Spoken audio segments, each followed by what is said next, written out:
Latvijā ir 27,000 jauniešu, kas nemācās un nestrādā.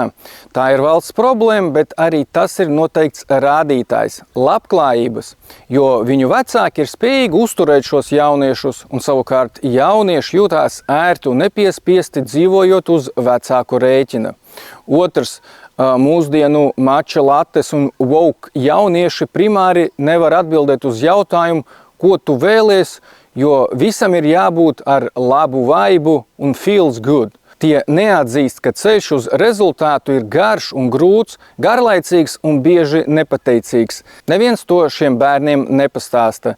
Tie gaida iedvesmu, lai kaut ko darītu. Kamēr nebūs kā pie bebriem, ka veci ar varu izdzen jaunos no mājām, šie jaunieši vizināsies ar boltiem, stilīgi ģērbsies un dažreiz pat iesaistīsies politikā, lai aizstāvētu savas vērtības. Kādas tieši, tie vēl nav sapratuši.